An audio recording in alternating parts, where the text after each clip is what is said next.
আমাবস্যার রাতে কি বিয়ে করা চলবে না? আমি বললাম মোটেই করো না, কালো ছেলে হবে। কি বলবো? হাদিসে নাই, কোরআনে নাই। ফতোয়াকার ওয়া দাদির, ফতোয়াকার ওয়া নানি। যেমন বিয়েতে দেখাশোনা হলে, কথাবার্তা হলে মেয়েদের হাদিস হচ্ছে ডিম সিদ্ধ দিও না, বিয়ে ভেঙে যাবে। ফতোয়া নানি। অথচ ডিম আমরা খাই না। তাহলে ডিম খেয়ে যদি হজম হয়ে পায়খানা হয়ে যায়, ডিমের পাওয়ার এত কি করে হলো যে বিয়ে ভেঙে দিবে? কে বুঝাবে একে? কেন? এটা তো দাদির হাদিস। এগুলো হচ্ছে মারাত্মক ধরনের একটা শিরক, যে আল্লাহর সৃষ্টিকে বিশ্বাস করা যে এটার দ্বারা বিয়ে ভেঙে যেতে পারে। অথচ জড়ি লাগানে वाला কে? আল্লাহ। আপনারা অনেকে হয়তো জানেন না হাদিসটা। আল্লাহ নবী সাল্লাল্লাহু আলাইহি সাল্লামের মেয়ে হযরতে ফাতেমাতুজ জাহরা রাদিয়াল্লাহু তাআলা আনহার বিবাহ হয়েছে হযরতে আলীর সঙ্গে, কিন্তু প্রস্তাব পাঠিয়েছিলেন, প্রথম প্রস্তাব নিয়ে এসেছিলেন হযরতে উসমানে গনি রাদিয়াল্লাহু তাআলা আনহু। হে আল্লাহর নবী, আমি আপনার মেয়ে ফাতেমাকে বিবাহ করতে চাই। এটা প্রস্তাব নিয়ে এসেছিলেন। বিয়েটা তার সাথে হয়নি, হযরতে আলীর সাথে হয়েছে। এরপর খুঁজেন সেই সময় ডিম দিয়েছিল কিনা। মেয়েরা ফতোয়া দিচ্ছে বিয়েতে জিলেবি দিলে বিয়ে ভেঙে যাবে। আমি একটা জলসায় বলেছি, বিয়েতে জিলেবি দিলে যদি বিয়ে ভেঙে যায়, যে বেচারা জিলেবি ছাঁকছে, বিক্রি করছে, তার বেটা বেটি তো জীবনে বিয়ে হবে না, সে তো প্যাঁচ মেরেই গেছে। তাদের উদ্দেশ্য কি? ওই জিলেবিতে প্যাঁচ আছে বলে এটা দিতে নাই। নাউজুবিল্লাহ। এই আকীদা আলেমদের নয়, এই আকীদা আমাদের নয়। এই আকীদা হচ্ছে সম্পূর্ণ ইসলামিক কালচার, ইসলামিক কুসংস্কার। এই জায়গাগুলো থেকে সরে আসুন। মায়েদিকে বলছে অনুরোধ করে, মারাত্মক শিরক, পাপ। যেমন আমাকে একজন কালকে প্রশ্ন দিয়েছিল যে জুড়া কলা খেলে জুড়া ছেলে হয়। আমি বললাম ফতোয়া কার? না, বলছে আমার নানির ফতোয়া। আমি বললাম জানলে তো আমি আগে 6 খানা খেতাম আমরা। জুড়া জুড়া 3 দুগুণে কটা হতো? 6টা। আমরা মুলবিটা ছেড়ে দিতাম। এর থেকে বড় শিরকি আকীদার কিছু নয় যে জুড়া কলা খেলে জুড়া বাচ্চা হয়। এগুলো কুসংস্কার ও ইসলামিক কালচার, এবং এটার দ্বারা আকীদা ঈমান নষ্ট হয়ে যাবে। যদি বিশ্বাস আসে যে এই জুড়া কলাটা খেলে জুড়া বাচ্চা হবে, বাচ্চা দেনে वाला মালিক কে? আল্লাহ। কলা কি করে জুড়া বাচ্চা দিবে জুড়া কলা খেলে? বড় কষ্ট লাগে, দুঃখ লাগে। এই ধরনের নিকৃষ্টতম আকীদা, শিরকি আকীদা থেকে আল্লাহ আমাদেরকে হেফাজত করে, বলুন আমিন। আমার বন্ধুগণ, আমার ভাই, দেখুন আমি খুব সূক্ষ্মভাবে বুঝালাম যে আমি বেঁচে থাকলে আমার কাছে চাইলে আমি টাকা দিতে পারতাম, আমি মারা গেছি, আমি আপনাকে দিবার ক্ষমতা রাখিনি। তাইলে জানবেন যে আপনি যার কাছে চাইতে যাচ্ছেন সে নিজে বাঁচার ক্ষমতা নেই, তার নিজের কোনো কিছু করার ক্ষমতা নেই, তাহলে সে আপনাকে কি করে দিবে? আমার বন্ধুগণ, আমার ভাই, নাম্বার 2, আমার মা বোন যারা শুনছেন, এটা মারাত্মক আল্লাহর কাছে নিকৃষ্ট পাপ। ওয়ালা তাকরাবুজ জিনা ইন্নাহু কানা ফাহিশা ওয়া সা সাবিলা। ব্যভিচার করা তো দূরের কথা, ব্যভিচার যে রাস্তায় হয় সে রাস্তার ধারে পাশে যাতায়াত করো না। আজকে তাকিয়ে দেখুন আমাদের সমাজের কিছু শিক্ষিত গোয়ার, যাদের মধ্যে দুনিয়াবি শিক্ষা আছে, ইলম নেই, ইসলামের প্রতি মহব্বত নেই, কোরআন হাদিসের প্রতি মহব্বত নেই। আমি দেখলাম মোবাইলে একটা ঝগড়া চলছিল মুর্শিদাবাদ। কোন একজন কেউ বলেছেন, রাজনীতিবিদ, মুসলমানদের মৌলবীদের পেটে বিদ্যা বুদ্ধি কিছু নেই বলেছেন আপনাদের মুর্শিদাবাদের এই কোন প্রার্থী। আমি দেখে দুঃখ পেলাম, যেহেতু তার চরিত্রটা আমি জানি, তিনার চরিত্র আমার জানা আছে, এমন ভাবে আমার কাছে রাখা আছে, বাষ্ট করে দিলে মুর্শিদাবাদের লোক থুপ ফেলাবে তার উপরে। আমি বাষ্ট করবো না, আমি বলতে যাবো না, যেহেতু আমি রাজনৈতিক লোক নয়, আমি জড়াতেও চাই না। যে বলেছে আমাদের পেটে বিদ্যা বুদ্ধি নেই, তার চরিত্রটা যদি আমি মুর্শিদাবাদে আজকে প্রকাশ করে দিয়ে যাই, মুর্শিদাবাদ নয় গোটা দেশের মানুষ তার উপরে থুপ ফেলাবে। বাস এতটুকু বলে রাখলাম। আর আমাদের মধ্যে বিদ্যা বুদ্ধি আছে না নেই? আপনাদের এখানে যদি তার ভক্ত কেউ থাকেন, আল্লাহর কসম খেয়ে বলছি, 3 তারিখের পরে যে দিনে বসাবেন সেদিনে ডাকুন, কোনখানে বসাবেন আপনি, খালি প্রশাসন থাকবে। আমি যদি 10 মিনিটের ভেতরে প্রমাণ না করতে পারি যে সে মুসলমানই লয়, তাহলে আমি আর সমাজের বুকে এই মুর্শিদাবাদ জেলায় দাওয়াত দেব না। শুনে রেখে দেন, আমি একটা কথা বলে যাই, যারা আমাদেরকে বলছেন না পেটে বিদ্যা নেই বুদ্ধি নেই, তাদেরকে বলছি শোনো, আমাদের পেটে কি আছে? ইপেস্টেন ফাইল প্রকাশ হয়েছে, সেখানে তোমার মতনই কটা হারাম করে নাম এসছে, আমাদের মতো কোনো মৌলবীর নাম আছে? ইপেস্টেন ফাইল জানেন তো? অনেক সাধারণ লোক জানেন না ইপেস্টাইন ফাইলকে। অনেক হারামখোর, তসলিমা নাসরিনের মতো হারামের আওলাদ, আসাদ নূরের মতো হারামের আওলাদ আজকে মুখে কুলুপ এঁটে গেছে। যারা বলছে মুসলমান মৌলবীরা এরা পর্দার কথা বলে, এরা নারীকে ঢেকে দিবার কথা বলে। আমরা নারীকে পর্দা করার কথা বলেছি, নারীকে শিক্ষা থেকে বঞ্চিতর কথা বলিনি। আপনার মেয়ে ডাক্তার হবে, আপনার মেয়ে প্রফেসর হবে, আপনার মেয়ে ইঞ্জিনিয়ার হবে, কিন্তু পর্দা ফরজ, পর্দা করতেই হবে, এটা জরুরি। আজকে যারা বলেছিল যে এই মুসলমান মেয়েদিকে বঞ্চিত করে দিচ্ছে, আপনাদেরকে তাদেরকে বলে যাচ্ছি, ইপেস্টেন ফাইল প্রকাশ হয়েছে, এই হারামের আউলাদদের মুখে কুলু পেটে গেছে। কেন? কোন দাড়ি টুপিওয়ালার নাম নেই, আমাদের মতো মৌলবীর নাম নেই। সেখানে যাদের নাম আছে, ইলন মাস্কের নাম আছে, বিল গেটসের নাম আছে, বড় বড় বৈজ্ঞানিকদের আর বড় বড় ধনকুবদের নাম আছে, আর পৃথিবীর বড় বড় নেতাদের নাম আছে, যারা বলছে আমরা নারীকে সুরক্ষা দিই। আমেরিকার প্রেসিডেন্ট ডোনাল্ড ট্রাম্পেরও নাম এসছে ইপেস্টেন ফাইলে। আমাদের ভারতেরও কয়েকটা ব্যবসায়ী, যেহেতু আমি ভারতবাসী আমি তাদের নাম উচ্চারণ করব না, বাস মোবাইল খুলে না দেখলেন, ইপেস্টেন বলে একজন আমেরিকার একজন কুখ্যাত অপরাধী, সে একটা আইল্যান্ড কিনেছিল। সেই আইল্যান্ডের দামি দামি বাড়ি, সেই আইল্যান্ডে কি হতো জানেন? বাচ্চা বাচ্চা মেয়েদিকে পৃথিবীর অপহরণ করে নিয়ে যাওয়া হতো। 6 বছর 7 বছর 9 বছরের মেয়ে, 12 বছর 13 বছরের মেয়ে, এদেরকে অপহরণ করে নিয়ে গিয়ে এরা বিলাস করত, তাদের সঙ্গে বিলাসিতা করত। এই বাচ্চা মেয়েগুলোকে এরা ধর্ষণ করত, ধর্ষণ করেই ক্ষান্ত থাকেনি, এদেরকে মার্ডার করে এদের মাংসগুলো রান্না করে মদের পার্টি পর্যন্ত দিয়েছে। আমরা বলিনি? ইপেস্টেন ফাইল প্রকাশ হয়েছে সেই দিনে 30,000, আজ থেকে 1 সপ্তাহ আগে 30,000 পেজ আবার রিলিজ হয়েছে, আমেরিকার গোয়েন্দা সংস্থা রিলিজ করেছে। তার মধ্যে অনেকগুলো ভিডিও আছে, যে ভিডিওগুলোতে দেখা যাচ্ছে 6 বছর 7 বছরের মেয়েরা কাঁদছে, আর তাদেরকে রুমের ভেতরে নিয়ে গিয়ে ধর্ষণ করে মার্ডার করা হচ্ছে। এমনকি আরো খাতারনাক তথ্য এসছে যে 13 বছর 14 বছরের মেয়েরা প্রেগনেন্ট হয়ে যেত, প্রেগনেন্ট হওয়ার পরে তাদের পেটের বাচ্চা যখন 6 মাস বয়স হতো, তাদেরকে হত্যা করে দিয়ে ওই পেটের বাচ্চাগুলো বার করে তাদেরকে স্যুপ বানিয়ে সেই হারামের আওলাদরা খেত। এরপরেও তোমরা মৌলবীকে গালি দিবে, এরপরেও মুহাম্মদ সাল্লাল্লাহু আলাইহি সাল্লামকে গালি দেবেন। আল্লাহর নবী 6 বছর বয়সে মা আয়েশাকে বিবাহ করেছেন, 9 বছর বয়সে সংসার শুরু করেছেন। এই হারামের আওলাদরা আল্লাহর নবী মুহাম্মদ সাল্লাল্লাহু আলাইহি সাল্লামকে এরা বলাৎকারী বলতে চেয়েছে। আজকে সেই হারামের আওলাদরা কোথায় ঢুকে আছে? তাদেরকে বার করুন গর্ত থেকে, আর সামনাসামনি আমাদের সাথে মোকাবেলা করতে বলুন।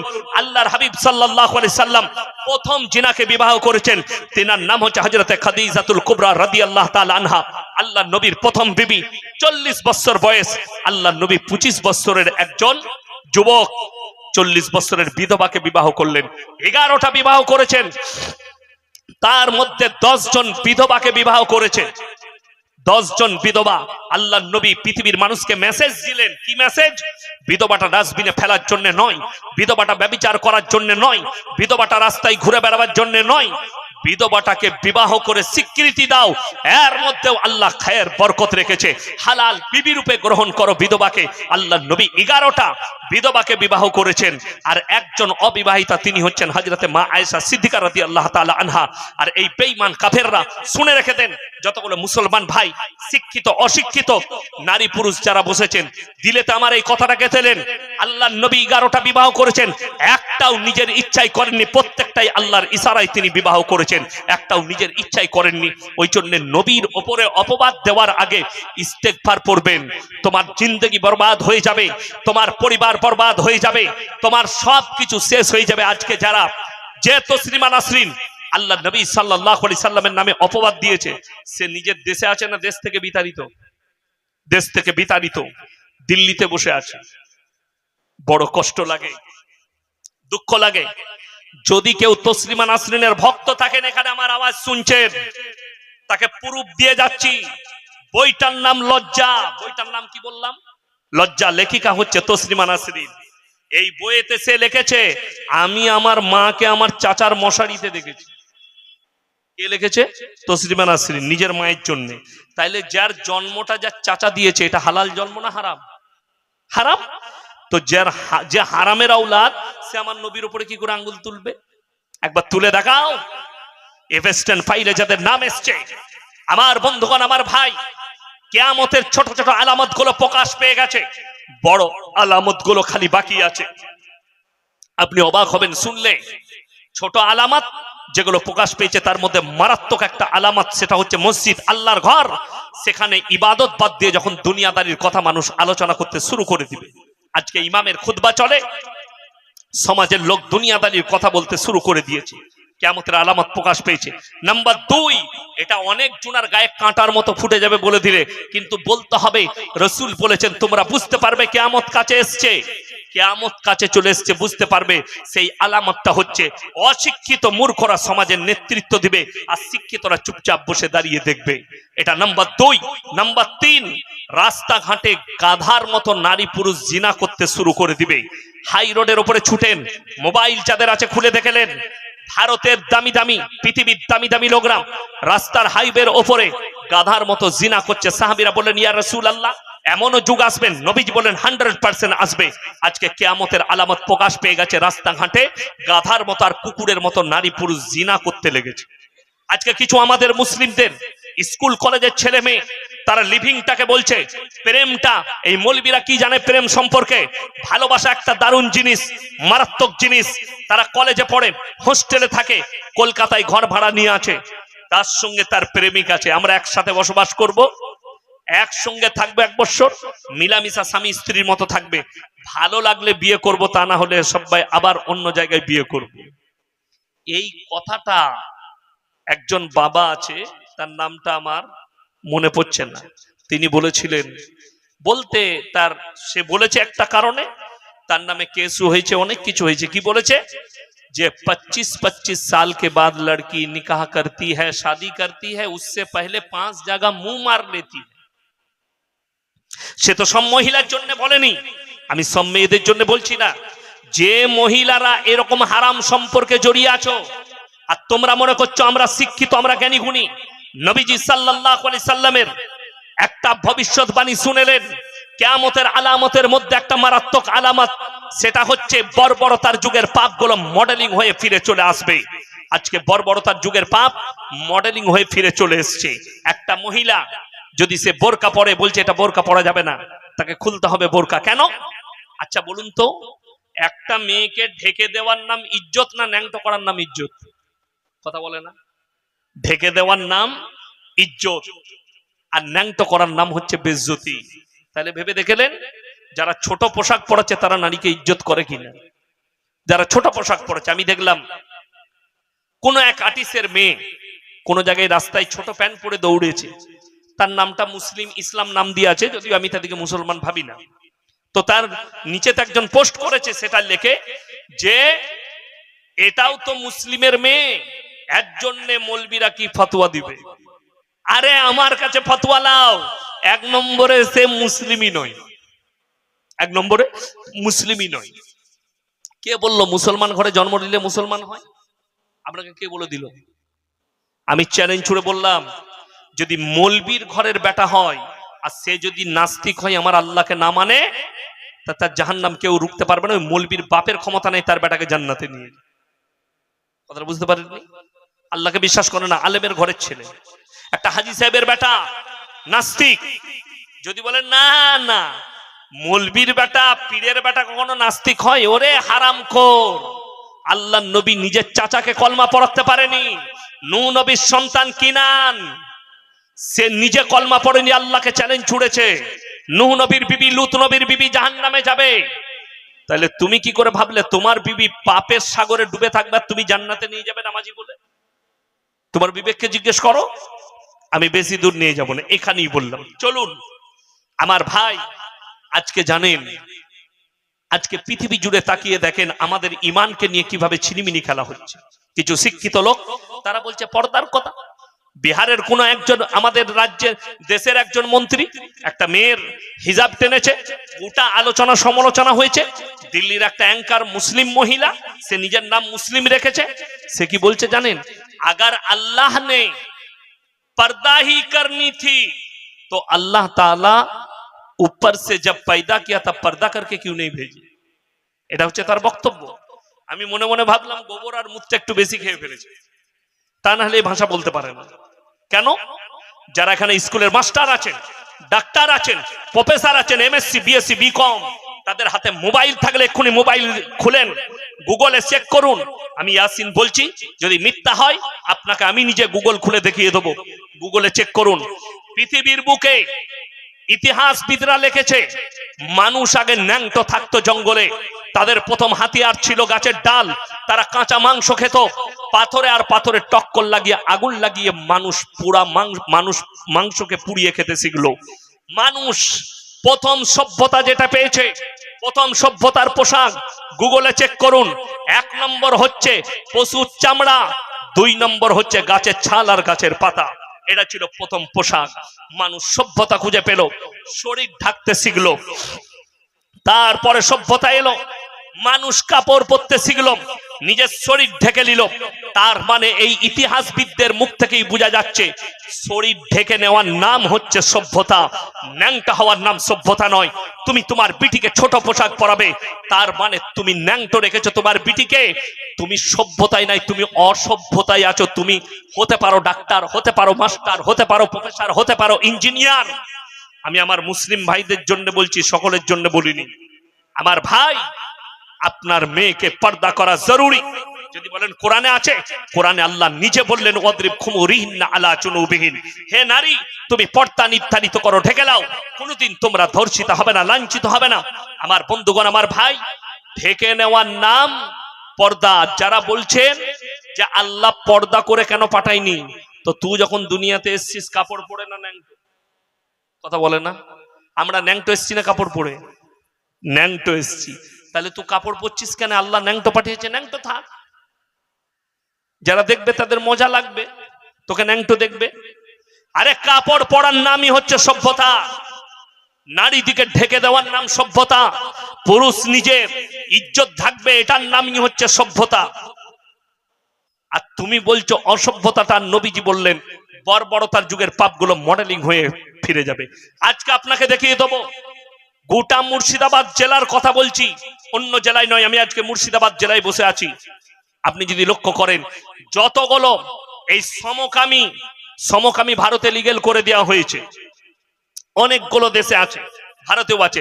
সমকামী মানে পুরুষে পুরুষে বিয়ে, নারীতে নারীতে বিয়ে। এই মারাত্মক পাপ। এই পাপ কবেকার? আল্লাহ রসুলের যুগের না, আল্লাহ নবীর যুগের নয়, হযরতে ইউসুফ নবীর যুগের নয়, ইব্রাহিম নবীর যুগের নয়, ইয়াকুব নবীর যুগের নয়। এই পাপ হচ্ছে হযরতে লূত নবীর কওমের পাপ। যাদের বাড়িতে ম্যাপ আছে, ম্যাপ, পৃথিবীর ম্যাপ একবার খুলে দেখুন। সেই ম্যাপের মধ্যে একটা সাগরের নাম আছে মরা সাগর, যেখানে একটা পোকামাকড়ও জন্মায় না, একটা কীট পতঙ্গ জন্মায় না। সাগরটার নাম রাখা হয়েছে মরা সাগর। ওই জায়গাতেই আল্লাহ তাআলা হযরতে লূত নবীর কওমকে রুটির মতো পাল্টিয়েছিলেন। তারা এতটা অভিশপ্ত যে ওখানে একটা পোকামাকড়ও জন্মায় না। আমার বন্ধুগণ, আমার ভাই, অবাক হবেন শুনে, আল্লাহ তাআলা কোরআনের লাকির টেনে দিলেন। লাকির মানে ওই জায়গা আর ফিরবে না। আল্লাহ লাকির টানলেন, 2 নবীর বিবিকে জাহান্নামে দেব। 1 নম্বর লূত নবী, 2 নম্বর নূহ নবী। এই 2 জনের বিবিকে জাহান্নামে দেব। তারা নবী হওয়ার পরেও আটকাতে পারবে না, পয়গম্বর হওয়ার পরেও তারা নিজেদের বিবিকে আটকাতে পারবে না। আর তোমার ছেলে সমকামী, তোমার বিটি সমকামী, তোমার গিন্নি সমকামী, আর তুমি বলছো আমি তাহাজ্জুদ পড়ে তাদেরকে জান্নাতে নিয়ে যাব। নবীরা পারবে না, তুমি কি করে পারবে? ওই জন্য অনুরোধ করছি, এই পাপ এই যুগের নয়। এই পাপ হচ্ছে বর্বরতার যুগের পাপ। আজকে মডেলিং হয়ে ফিরে এসছে। যারা সমকামী হচ্ছে তারা শিক্ষিত জ্ঞানী গুণী, স্কুল কলেজ ইউনিভার্সিটির ছেলে মেয়ে। তারা বলছে আমরা তো জ্ঞানী, এটা তো মডেলিং, মডেল যুগ। শুনে রেখে দেন, আল্লাহর কসম খেয়ে বলছি, ইসলাম মডেলিং ছিল, মডেলিং আছে, কিয়ামতের সকাল পর্যন্ত ইসলাম মডেলিং থাকবে। জোরে বলুন সুবহানাল্লাহ। মডেলিং কাকে বলে জানেন? যারা মানুষকে সুরক্ষা দেয়। কি দেয়? সুরক্ষা। যদি বলেন ইসলাম কি সুরক্ষা দিয়েছে? 1 নম্বর, এই ভারতের মাটিতে আল্লাহর কৃপায়, কোরআনের বরকতে, এই দাড়ি টুপি মৌলবীদের বরকতে, আল্লাহর রসুলের বরকতে এই ভারতের মাটিতে মুসলমানদের একটাও বৃদ্ধাশ্রম নেই। জোরে বলুন সুবহানাল্লাহ। একটাও নেই। কেন? কোরআনে আল্লাহ নসিহত করে দিয়েছেন আমাদেরকে, ইম্মা ইয়াবলুগান্না ইনদাকাল কিবার, আহাদুহুমা আও কিলাহুমা ফালা তাকুল লাহুমা উফফি ওয়ালা তানহারহুমা ওয়া কুল লাহুমা কাওলান কারীমা। তোমাদের মা বাবা যখন বৃদ্ধকালে বৃদ্ধাক্যে পৌঁছাবে, তাদের এমন করে খিদমত করবে যেমন তারা তোমাদের শিশুতে লালিত পালিত করেছে। জোরে বলুন সুবহানাল্লাহ। এটা একমাত্র ইসলাম দিয়েছে। চলুন, মদ পান করা ইসলাম হারাম বলেছে, বলেছে না বলেনি? আর আপনি জটা বাজারে যাবেন, আমি একটা করে লাইসেন্স দেওয়া সরকারের মদের দোকান দেখিয়ে দেবো। ঠিক বললাম না ভুল বললাম? রেজিনগরে চলুন, আমি দেখিয়ে দেবো মদের দোকান। বেলডাঙ্গায় চলুন, মদের দোকান দেখিয়ে দেবো। যে জটা শহরে যাবেন, বাজারে যাবেন, আমি দেখিয়ে দেবো সরকার লাইসেন্স দিয়ে দিয়েছে, মদ বিক্রি করুন। ক্ষতি করো মানুষের। বড় কষ্ট লাগে। অথচ আপনি বলছেন এটা মডেলিং, আর ইসলাম মডেলিং নয়। শুধু তাই নয়, এই যে রাস্তায় জিনা হয়, ওয়ালা তাকরাবুজ জিনা ইন্নাহু কানা ফাহিশা ওয়া সা সাবিলা, ব্যভিচার করা অনেক দূরের কথা, যে রাস্তায় হয় সে রাস্তার ধারে পাশে যাতায়াত করো না। আজকে দেখেন ইসলামী শরীয়তে মেলা কেন হারাম? নারী পুরুষ যেখানে এক কাছে হবে, পর নারী আর পর পুরুষ, তৃতীয় নম্বর যে হাজিরি দিবে তার নাম শয়তান। ওই জন্যে নারীদিকে পর্দায় রাখতে হবে।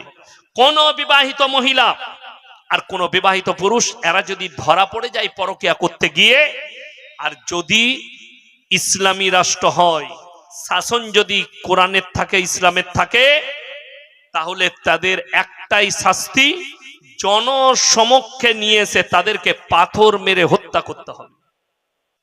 পাথর মেরে হত্যা করে। এটা হচ্ছে জিনা করার, পরকিয়া করার শাস্তি। কেউ যদি ধর্ষণ করে, তাকে জনসমক্ষে নিয়ে এসে হত্যা করতে হবে, তার এটাই বিচার।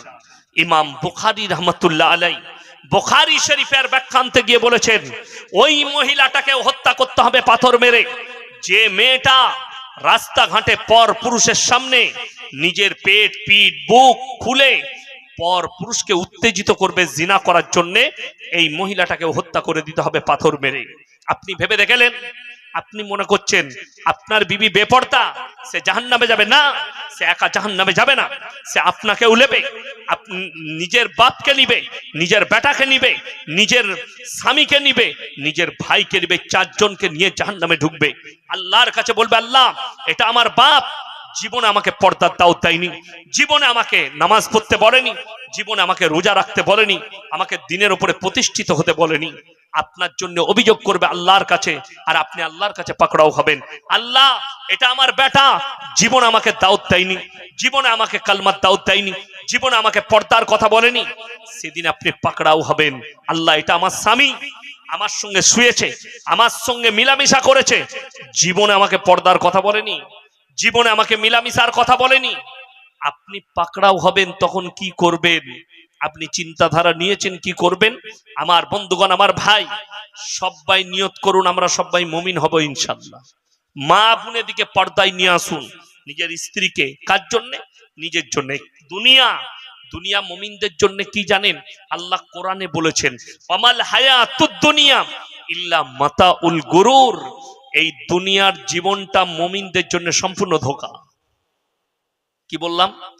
ধোঁকা। আপনি আমি ধোঁকায় আছি। এই ধোঁকাটা কাটবে কখন জানেন?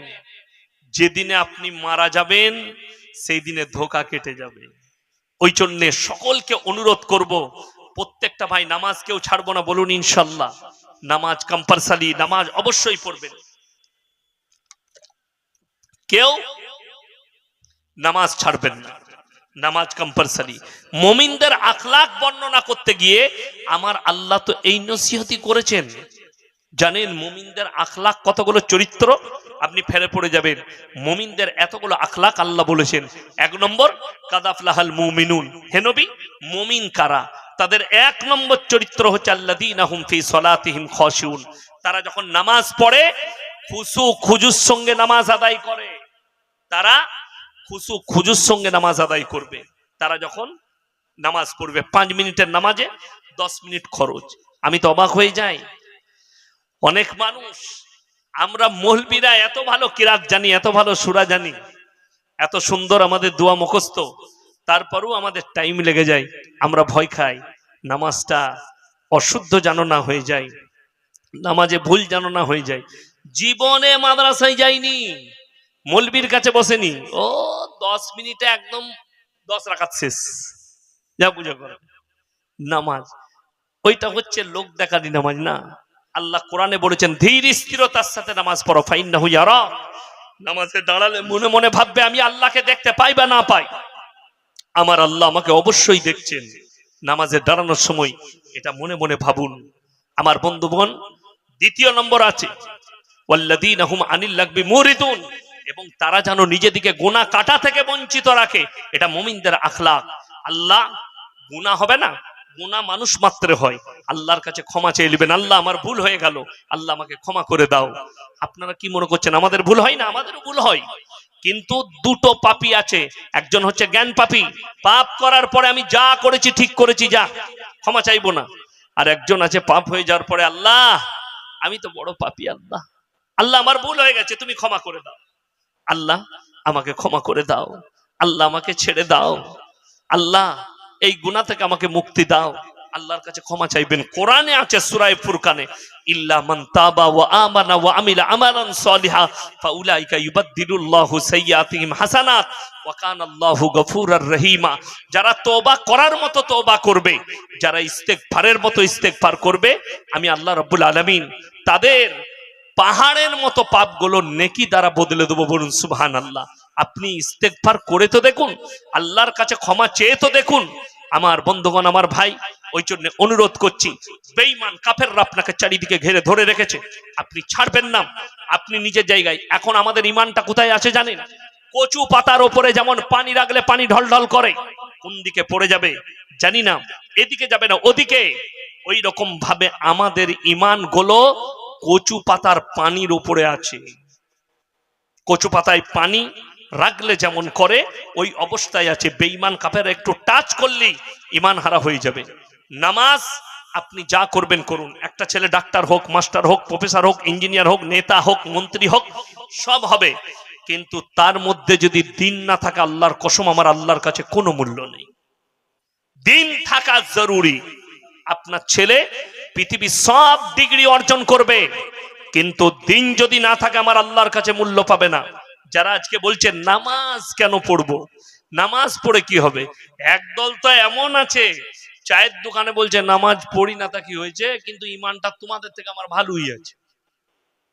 এরকম লোক নেই? আছে। তারা বলছে নামাজ না পড়তে পারি, রোজা না রাখতে পারি। এই রমজান মাসে আমি অবাক হয়ে যাই, দুঃখ লাগে। কোথায় জানেন? আপনি দিল্লিতে যান, মুম্বাইয়ে যান, গুজরাটে যান, সুরাটে যান, হায়দ্রাবাদে যান, একটা জিনিস লক্ষ্য করবেন, কোন মুসলিমের খাবারের দোকান রমজান মাসে শাহরির পর থেকে ইফতারি পর্যন্ত খোলা থাকে না। কি বললাম?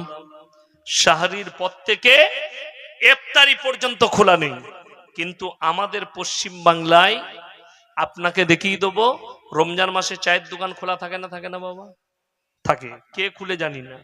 রমজান মাসে বিড়ির টান চলছে, রমজান মাসে চায়ের দোকান খোলা আছে। আমি হাই রোডে মালদা গেলে, ওই হাই রোডে মালদা সুজাপুরের কাছে একটা ডাঙ্গায় দোকান আছে, চা খায়, খুব ভালো দোকান। তাকে জিজ্ঞেস করলাম আমি পরীক্ষার জন্য, ভাই রমজান মাসে আপনি কতক্ষণ দোকান খুলে? প্রত্যেক দিন 5000 কাপ চা বিক্রি করে। 5000 কাপ, মারাত্মক চা। মন্ত্রীরা পর্যন্ত দাঁড়ায় চা খেতে, এত ভালো চা করে। আমাদের কাছে মৌলবীদের কাছে পয়সা নেয় না, মাদ্রাসা তালবিলিমদের কাছে পয়সা নেয় না। আমি বললাম রমজান মাসে কতক্ষণ খোলা থাকে পরীক্ষার জন্য? সে বললে মৌলী সাহেব, রমজান মাসে ইফতারি করে খুলি, আর তারাবির মধ্যে শেষ হয়ে যায়, আর খুলি না। সারাদিন বন্ধ। রমজান মাসে আমি ব্যবসা করি না। এ হচ্ছে ইমানদার। মুম্বাইয়ে একটা খাবারের হোটেল আছে মাহমুদ আলী রোডে, শালিমার। পার ডে 24 ঘন্টায় 10 থেকে 20 লক্ষ টাকার বিক্রি হয়। লাইন দিয়ে বসতে হয় হোটেলটায় খেতে গেলে। 4 স্টার হোটেল, দামি দামি খাবার। তাহলে ভেবেলেন, যে লোকটা 24 ঘন্টায় 20 লক্ষ টাকা ইনকাম করে, রমজান মাসে সেহরি থেকে ইফতারি পর্যন্ত বন্ধ থাকে, আর হবে না হোটেল খোলা। একবারই ইফতারিতে কি হবে? খোলা হবে। ইফতারিতে শুরু। আর আমাদের দেশে, আমি বর্ধমানের কথা বলছি, মুর্শিদাবাদে বেলডাঙ্গা ফেলডাঙ্গার বলবো না। কেন? জলসা আমার বর্ধমানে কম, মুর্শিদাবাদ আর নদিয়া আর মালদায় বেশি। আটকাবে। কি বুঝলেন? কি জানেন, বর্ধমানে রমজান মাসে মুসলিমদের হোটেল সামনে পর্দা টাঙ্গিয়ে বেরোজদার দিকে হারামখোরগুলোকে খাওয়াচ্ছে। তার পয়সায় বরকত কি করে হবে বলুন তো? আমি এই রমজান মাসেই, নাম করব না, এক জায়গায় গেলাম, মাইয়াত হয়েছে। তো মাইয়াতের পরে সেখানে জানাজা হবে। জানাজার ময়দানে এলান করছে, আপনারা সবাই খানা খেয়ে যাবেন। আমি থাকতে না পেরে আমি বললাম, তোমরা এখনোই হারাম ছাড়বে না? বেরোজদার কে কে হয়েছে একবার দেখাও। কে বুঝাবে এদেরকে? কে শোনাবে এদেরকে যে রমজান মাসে খানা? একটা মুসলমান রমজান মাসে রোজা রাখবে না? একটা মুসলমানের একটা ভাষা হতে পারে যে আমি নামাজ পড়ি না অথচ আমার ঈমান ভালো আছে? মৌলবীদের থেকে, দাড়ি টুপিওয়ালাদের থেকে, নামাজিদের থেকে আমার ঈমান ভালো। তারা কান খুলে শুনেলেন, দুটো রাস্তা, একটা জাহান্নামী, একটা জান্নাতীদের। জান্নাতীরা জাহান্নামী দিকে দাঁড় করাবে। ফি জান্নাতি ইয়াতাসাআলুনা আনিল মুজরিমিনা মা সালাকাকুম ফি সাকার। এ জাহান্নামী ভাইরা, দাঁড়াও দাঁড়াও দাঁড়াও। তোমরা বলতে আমরা ভালো লোক, তোমরা বলতে আমাদের ঈমান আছে, আজকে তোমরা কেন জাহান্নামে যাচ্ছ? তারা এক নম্বর উত্তর দেবে, ক্বালু লাম নাকু মিনাল মুসাল্লিন, আমরা নামাজি মুসল্লিদের মধ্যে ছিলাম না। ওয়ালাম নাকু নুতিমুল মিসকিন, আর আমরা মিসকিনকে খানা খাওয়াইতাম না, তাই আল্লাহ আমাদিকে জাহান্নামে পাঠিয়েছেন। ওয়া কুন্না নাখুদু মাল খাইদিন, আর দাড়ি টুপি নামাজি মুসল্লিদিকে দেখে হাসি ঠাট্টা বিদ্রুপ করতাম। ওয়া কুন্না নুকাজ্জিবু বিয়াউমিদ্দিন, আর আমরা বিচারের দিবসকে, কিয়ামতকে মিথ্যা বলে মনে করিতাম, তাই আল্লাহ আমাদিকে জাহান্নামে পাঠিয়েছেন। আমার ভাইয়ের, আমার মায়েরা, বোনেরা, কিয়ামতের দিনে আল্লাহ রাব্বুল আলামিন যেদিনে জাহান্নামকে টেনে আনবেন, জাহান্নাম তর্জন গর্জন দিতে লাগবে, লিলিহানসিকা উপর দিকে উঠবে। জাহান্নামীরা দেখার পরে আল্লাহর কাছে বিনতি করে বলবে, রব্বানা ইয়াবসারনা ওয়াসামিনা ফারজিনা নামাল সলিহা ইন্না মুকিনুন। ওগো আল্লাহ, আজকে আমরা লিলিহানসিকা দেখতে পেলাম, জাহান্নামের তর্জন গর্জন শুনতে পাচ্ছি, আর একবার আমাদিকে ফিরিয়ে দাও, আমরা এর পরে ভালো কাজ করব, দিনদার হয়ে আসব। আমার আল্লাহ উত্তর দেবেন, লাআমলান্না জাহান্নামা মিনাল জিন্নাতি ওয়ান নাসি আজমাইন, জাহান্নামকে আমি আল্লাহ জিন এবং ইনসান দ্বারা পরিপূর্ণ করব। তখন তারা হাই আফসোস করে বলবে, ওয়ায়াকুলুল কাফিরু ইয়া লাইতানি কুনতু তুরাবা, আজকে যদি আমরা মানুষ না হয়ে মাটি হতাম, আমাদের কত বড় মঙ্গল হতো। আজকে আমরা মাটি হয়ে গেলে কত ভালো হতো, আজকে আমরা মানুষ, তাই আমাদের এত বিপদ। আমার বন্ধুগণ, যারা মনে করছেন নামাজ পড়বো না, শুনেলেন, আমার মতো 100টা বক্তা যদি সারা রাত জলসা করে, হিদায়েতের মালিক সকলে বলুন কে? আল্লাহ। মারাত্মক আয়াত একটা শোনাচ্ছি, আমার পরবর্তী বক্তা আসবেন, আরো মূল্যবান কথা রাখবেন। মারাত্মক আয়াত। আল্লাহ নবীজিকে বললেন, ওয়ালাউ আন্নানা নাযালনা ইলাইহিমুল মালাইকা ওয়া কাল্লামাহুমুল মাউতা ওয়া হাসারনা আলাইহিম কুল্লা শাইইন কুবুলা মা কানু লিউমিনু ইল্লা আইয়াশা আল্লাহ ওয়ালাকিন্না আকতারহুম ইয়াজহালুন। যাদের মনে মনে হচ্ছে এই মৌলবি বয়ান করলে, এরা এলে, এ দাওয়াত দিলে লোক হিদায়েত পেয়ে যাবে, না ভাই, হিদায়েতের মালিক হচ্ছেন আল্লাহ। আপনি মেহনত করবেন, যতক্ষণ পর্যন্ত কোন জাতি নিজের পরিবর্তন না চায়, আমার আল্লাহ পরিবর্তন দিবেন না। ওই জন্য 8 পারা প্রথম পৃষ্ঠা প্রথম আয়াত, ওয়ালাউ আন্নানা নাযালনা ইলাইহিমুল মালাইকা, হে আমার নবী, আমি যদি এদের কাছে ফেরেশতা পাঠাই, মালাইকা মানে হচ্ছে ফেরেশতা, আমি যদি ফেরেশতা পাঠিয়ে দিই, ওয়া কাল্লামাহুমুল মাউতা, আর যারা মারা গেছে, কবরে চলে গেছে, এদের বাপ দাদু, তারা যদি উঠে আসে আর যদি বলে তোমরা দিনদার হও, ভালো হয়ে যাও, আল্লাহ কবরে কঠিন আযাব রেখেছে, আর ফেরেশতারা যদি বলে তোমাদের জন্য জাহান্নামের আগুন প্রস্তুত আছে, আমার আল্লাহ কোরআনে বললেন, তারপরও যারা মানার নয় তারা কখনো মেনে নিবে না। যেহেতু কেন মানবে না?